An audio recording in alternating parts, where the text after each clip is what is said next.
I'm hungry.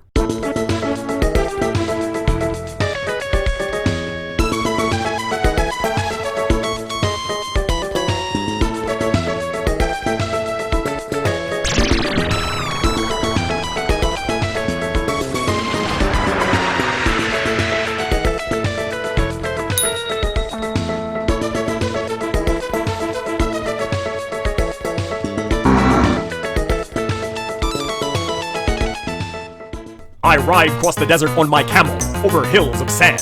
Thankfully, this treat from the Newport Jerky Company will keep that mouth a-watering. It's 100% camel jerky!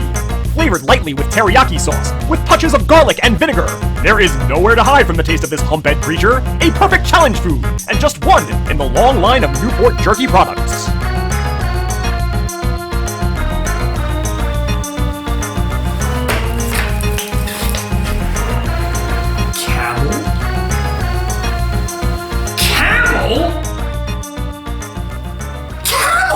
Did you just say CAMEL? That bastard didn't give me the time of day while giving his attention to Ben Affleck and all those Hollywood elite jerks!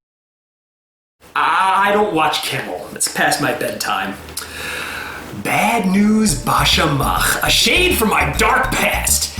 It's unlike you to be interrupting me mid-show like this. Wait, if you're not talking about CAMEL, then what are you talking about? I said camel. Camel! Camel jerky! Camels? Well, DJ Clive, I'm afraid I've got some good news. You got in yours truly an Arabian celebrity who knows everything camels related. Camel related? Alright, I just want to, before we go on with this conversation, I just want to clear the air with my viewers. He said it, not me.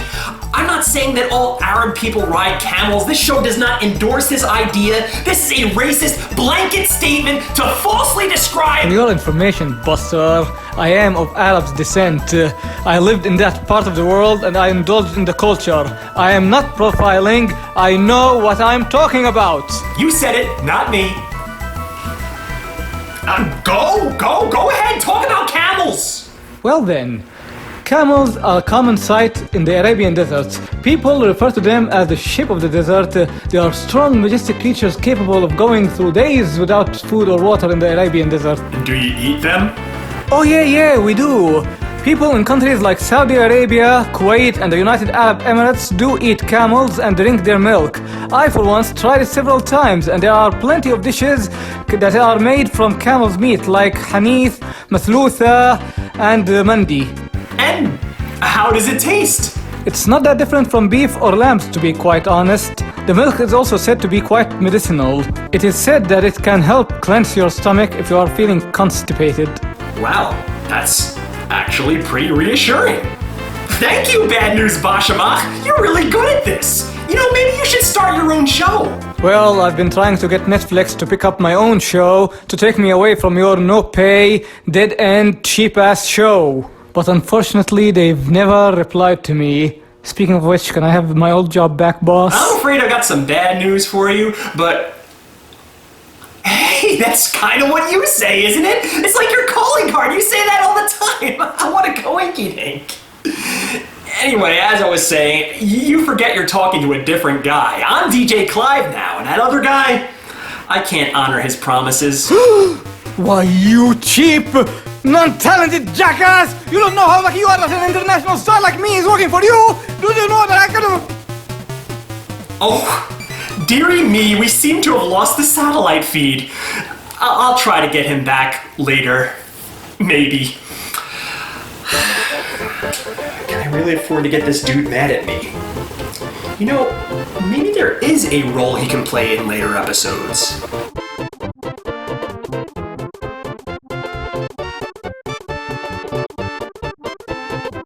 Swinkies, how dare you! I don't single anyone out because of his or her nationality. It's that kind of bigotry that I won't tolerate on this show. Oh.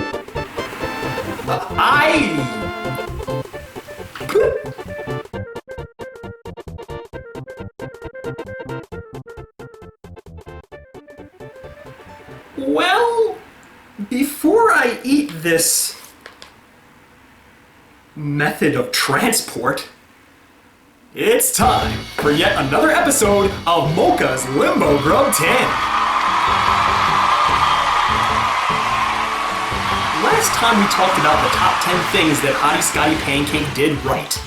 Well, that was a real tough list to come up with because for every right thing that guy did, there were about 4 or 5 crimes that he committed. Top 10 best lists are fun and all, but top 10 worsts are where it's at. So here I present to you numbers 10 through 5, the top 10 worst things that Hottie Scotty Pancake ever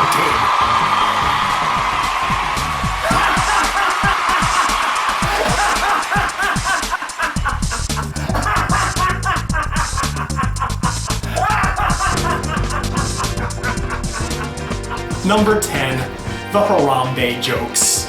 At one point, these were all the rage, but they were well out of the public eye when I started doing them on Limbo Grub. But even worse, at the time, I didn't use smash cuts. I performed the show in one long diatribe, so naturally, delivering on a new HARAMBE mention in that kind of format was extremely difficult.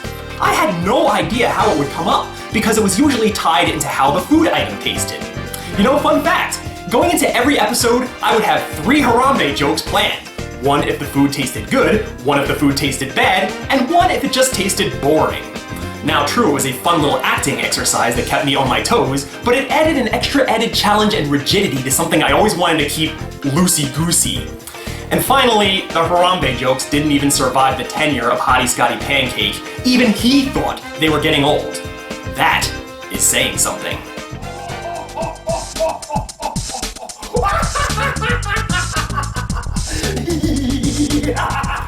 Number 9, talking about the gym. I don't want to name names because I don't want these shows' legions of followers coming after me, but I listen to a lot of podcasts about nerdy subjects. And almost all of them share this annoying little habit. Because they are so deep into these niche, geeky topics that label they with stigmas, they find it necessary to remind us again and again that they have social lives. Usually this involves sex. And maybe it's just me, but I don't like hearing about other people's sex lives. It comes across as so boastful and defensive, not to mention perverted and lecherous. Now, Hottie Scotty may have been all about irritating his audience, but even he couldn't put the viewers through that, even in a fictional sense. So he went to the other go-to topic to show his manhood, how much he lifts! So many YouTube/podcast hosts want to remind you about their workout regimen. They want to impress you with how they're getting swole.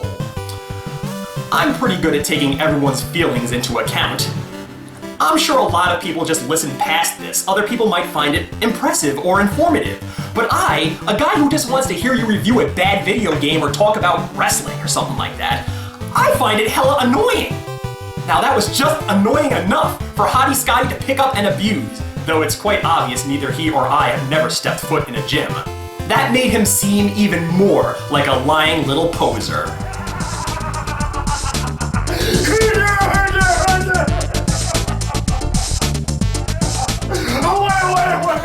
Number 8, the pink taupe reed. Squinkies was so right when Hottie Scotty broke out his first live on-air read. She was all like, "Are you really going to do this in every episode?" If I could peel back the veil a little bit, this is actually a parody of a very specific situation that happened on a podcast that I used to enjoy. They'd be enjoying some fun banter back and forth, but when that ad read came, it was like it crept up on them. You could hear the music slowly fading in the background mid-sentence. And as a listener, it made you think, oh no, we were having such a good time, now here comes that boring commercial read. And on top of that, it made the music extra lame. You wanted to slap yourself in the head if you ever heard that song. I made sure to use the extra annoying dating game theme, which served its purpose well. And going back and watching those old yucker yums, I feel it too. I just want to reach into the screen and somehow physically strangle that music until it stops. A bizarre social experiment, indeed.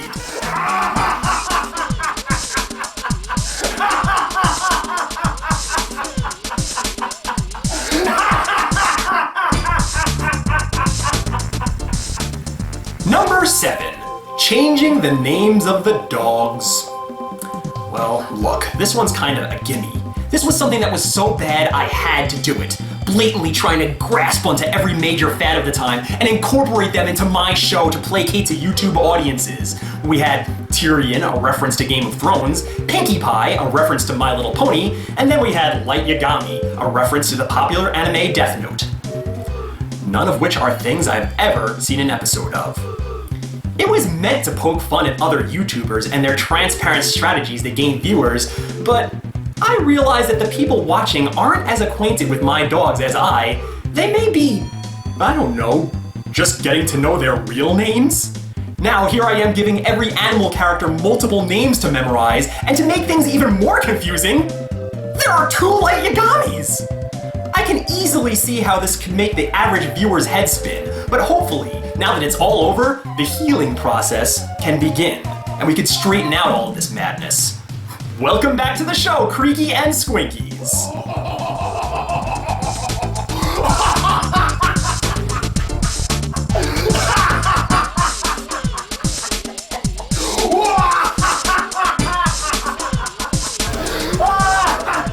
Number 6, the only fruit bar read.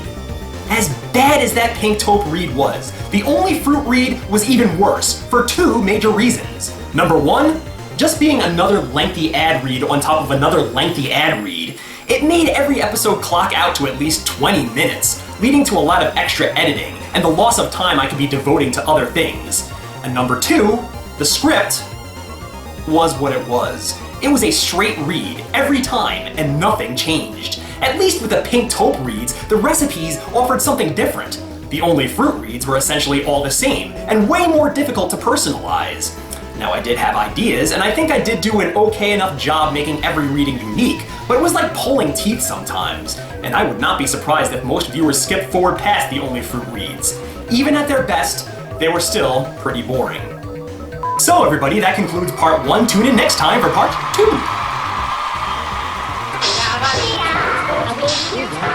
Just bear with me 1 second. Let's see, ingredients: camel teriyaki sauce, soy sauce, water, Okay! There are gonna be a lot of foreign tastes in here, there's gonna be a lot of spices to muck everything up, but on the whole, I am going to taste this animal, unlike frickin' Buffalo Bob! I would imagine that something like camel meat is really expensive, and something like beef, you could probably buy that in bulk for discount prices. So if Buffalo Bob, by some hook or crook, got his hands on some camel meat, we'd all know what would happen. He would take his big bag of, like, meat, beef slurry, pile it into a bowl, take a little pinch of that camel meat and go on top, and then stir it around and make sticks out of that. We've got vinegar in here. We've got garlic and onions. We've got teriyaki sauce. But rest assured, I am finally going to taste this animal. Thank you, Newport Jerky Company, and F you, Buffalo Bob! And you also gotta give them brownie points because they have a nice resealable package. Always a plus. Time to take my first sniffy sniff. Baby Yoda doesn't talk like that, by the way. How do I describe this smell? Well, you're gonna smell the teriyaki, you're gonna smell the garlic and onion, amidst a really strong smell of a strange kind of meat. I guess that makes sense. No time like the present, time to pop one of these puppies in my mouth. Near fatal accident, almost ate the oxygen absorber. Now this is more like it. It almost looks like Washington. Looks like a spicy, sticky fruit roll-up.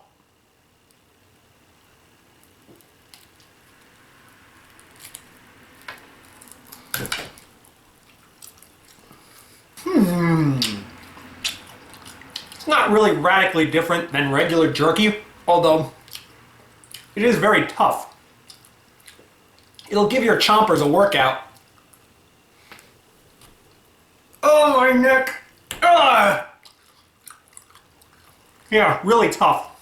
What can I say? It just tastes like your regular, basic as hell, Jack Link's jerky that you can get in any supermarket or like a Target. And you can pick this up and eat it, and you know, you can have that shot in the arm that you actually ate camel meat.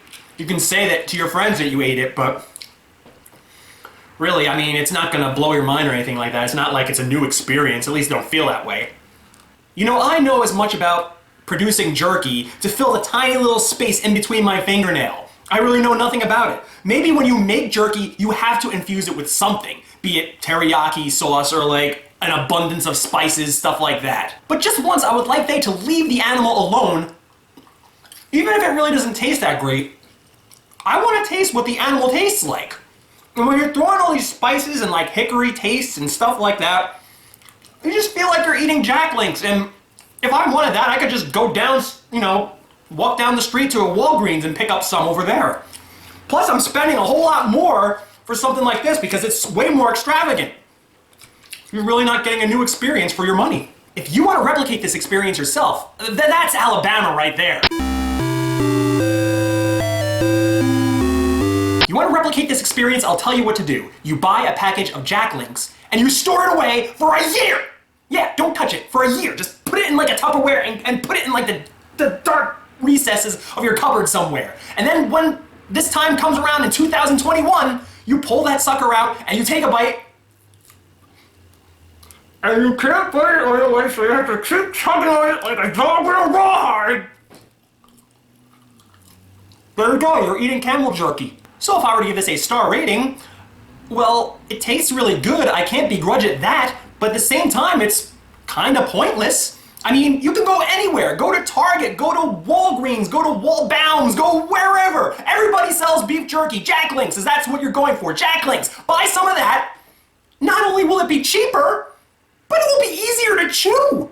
The junk food fan in me wants to give this 3 stars because it tastes really good, but the mediocrity aspect of it drops it down another half a star, so I'm gonna give it 2.5 stars. The only satisfaction I get out of this is, from now on, whenever I go to the zoo and I lock eyes with a camel, that smelly, disgusting creature that's muck spreading its butt and it's got flies all over it buzzing around, and it stinks to high heaven, and it's cooing like tiny little spherical pellets, I can look at that bastard and say, hey, I know what you taste like. And maybe while you're at the zoo, spring a quarter and go for a nice little camel ride. And as you're bumping up and down on the camel's hump, taking a ride, you got the reins in your hand, you're going, yeah, having a lot of fun. Get a little hungry, maybe you can reach and back you and grab a nice hunk of flesh, rip it off and go, eat as you go. I'll probably throw you out of the park, but hey, at least now you know it can be done. So this is your good buddy DJ Clive saying until next time, I'll see you in Limbo, and I feel kind of guilty after eating this. Camel's carrying my dead ass all over the place, and look what gratitude I showed him. Now I'm eating him. I'm gonna go into the other room and repent.